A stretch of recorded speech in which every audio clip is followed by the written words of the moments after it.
What the hell's going on, guys? I want to walk you guys through my first half-year performance with respect to the dividend income I've created from my dividend investing portfolio, and I'll also start getting a little bit involved in showing you guys my first half-year performance for my YouTube income as well.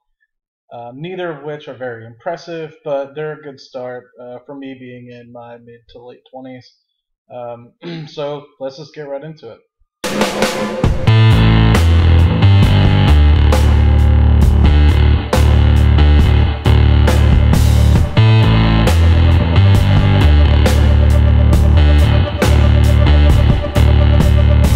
So for the first half of 2017, from January to June 30th, I have into my Excel spreadsheet basically the month-by-month income that I received between January to June. So far, I've gotten around $1,479, and if you include my YouTube income within there, which isn't very impressive, but you can see it's starting to get exponentially bigger over the past couple months. I've gotten over $1,500, or $15 or $1,600, depending on how you look at it. In, I guess, semi-passive income. Of course, I have to work for the money that I invest, and I also have to put work into the videos that I put onto this site. But a lot of the videos that I've created, I've only created a couple videos over the past couple weeks, but majority of the money that I'm getting from my YouTube income is coming from videos that I made in February, March, April. So they're just starting to get out into the world and start getting into the YouTube algorithm, so where I actually start getting traffic driven to my account. So thanks for everyone that comes and participates with me on the channel and the comment section and everything like that. It's a lot of fun, and I get to learn more about my investing strategy and also learn from you guys. So thanks for that. So I guess, I always show you guys this Excel spreadsheet of, all the income that I got from, month by month, and go through it with you guys and whatnot. But this time I think I'll do something a little bit different. This time I had actually copied my my June statements from Fidelity so that you guys can work through them with me. So let me zoom in here a little bit. Of course, I blocked out some of the important information so that you guys can't track me down and find me. But it's a horrible joke. But anyway, so I think the cool thing that I noticed was in my individual brokerage account, I had already added $11,000 this year, which makes sense. I get paid my bonus around March, April time frame, and I save a lot of money in the beginning of the year, just because I don't travel as much in the beginning of the year, and more so do a lot of my traveling at the end of the year. So this is where I have a lot of extra income, and I also got a couple bonuses, little small bonuses, early on in the year that I was able to add directly into this account as well. So very impressed. I went from 33,000 at the very beginning of the year, almost 34,000, to being about 45, almost 46,000 in just my individual brokerage account. So some of that being due to gains, but majority of it being from just the addition of this 11,000 of my own money. Of course, I have my other plans from my share value package through work. So you guys can kind of see how that adds up. So between both of those, you get about $54,000 in total portfolio value. So this is kind of really the large aspect of it. So you can kind of see, all the intimate details. But I guess the thing that concerned me most when I saw this was, wow, 3 of my stocks are 41% of my total holdings in my individual brokerage account, which is kind of wild. But at the end of the day, I think they're great companies. But I think what this is really ultimately saying is these are the companies that I've been investing in most lately. And I think what I need to do is eventually I'll get to the point where I can start pooling my dividends and start adding, to different holdings as it comes along. So I think when I get to the $4,000 a year mark within my individual brokerage account, so about $1,000 every quarter, I'll probably start, pooling my dividends as opposed to automatically reinvesting them. But it's a different story for a different day. So year to date, gotten 789, almost 790 dollars from my individual brokerage account. So it's things like Wells Fargo, Realty Income Corp, Royal Dutch Shell, Kinder Morgan as well as in there, as well as my Stag Industrial stock and Seadrill Partners. So not too horrible. Definitely pretty excited about the $789.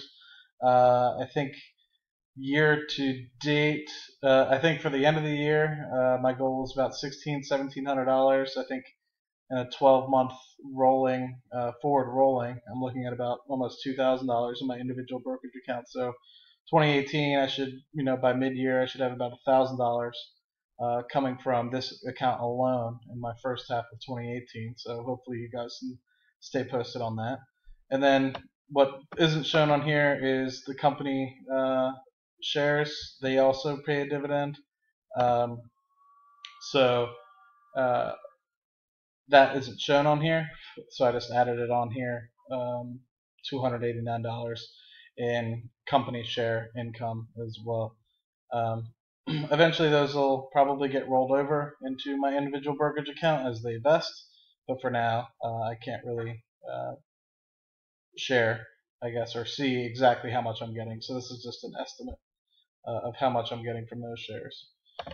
And then moving on to my individual retirement account, this was also pretty cool. So I added $10,000, of which I had to roll over from a traditional IRA, then had to do some maneuvering, taking some out from my individual retirement, my Roth IRA, moving it into traditional, and then rolling it back into a Roth,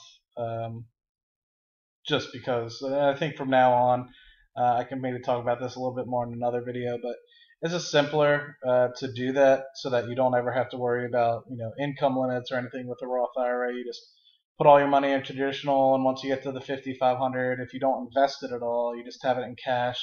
You can immediately roll it over to a Roth without any issues.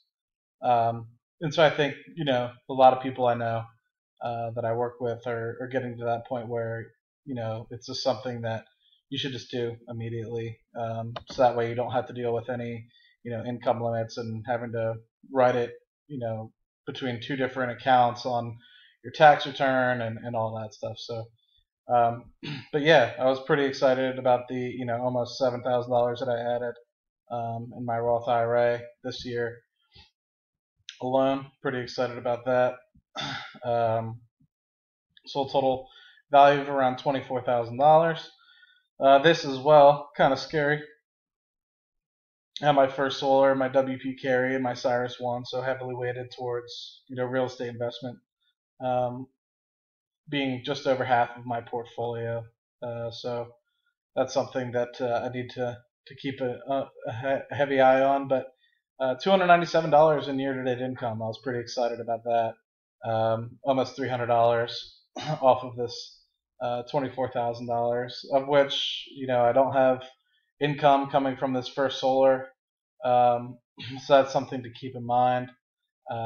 Is if I were to trade this out for, let's say, a 5% dividend yielder, I'd be getting another couple $100 every year. So this would be another $100 or so that I could add to this if this was a 5% dividend yielder.